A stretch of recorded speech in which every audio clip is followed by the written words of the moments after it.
I mean, I feel that my little journey for the past 2 years would actually help me to come back and probably gain the support needed because working with UNDP, which is a big organization, and having carried part of this project, I think we could see some new ideas and initiatives along the same line being supported in future.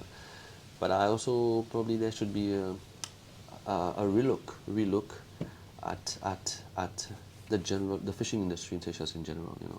I mean, we need to empower, which is something that it's taking a very long and difficult part of my life, journey of my life, especially trying to make people to understand that empowerment is very important. Allowing people to make decisions, allowing people to make their own decisions. Instead of trying to enforce.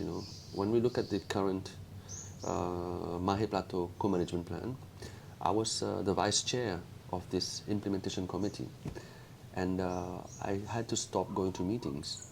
And I was removed, obviously, which is part of the terms of reference. Why? Having not attended 3 meetings, you are removed and somebody else replaces you.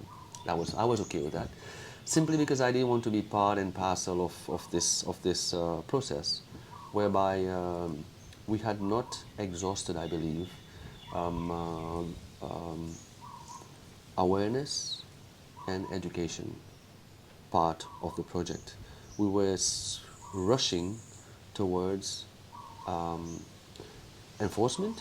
We were rushing towards um, uh, penalties, sanctions, penalizing people. And I raised that question because when such meetings happen, you have all the fisher associations around the island seated around the table, supposedly to be part of the decision-making process.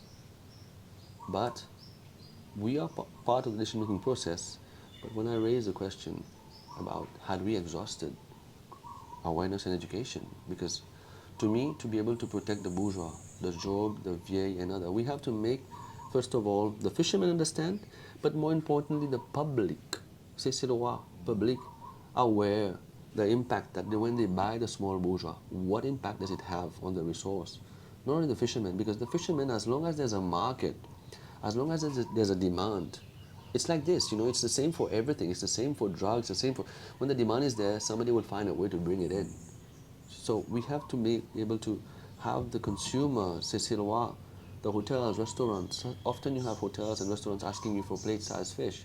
Yes, we can do plate-sized fish, but for some species only, that the plate-sized fish is an adult. It's not a juvenile plate-sized fish. These are little things that we should be able to throw out there for people to talk about.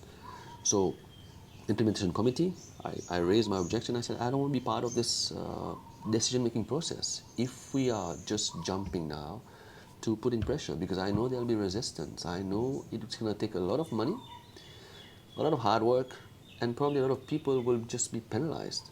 Fishermen at the end, will be penalized when we could have done this differently. So I said, if this is the way they want to do it, so I stepped out quietly. And here I am.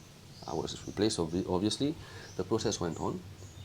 I don't say the process is bad, but I just said that we needed to invest more into awareness and education.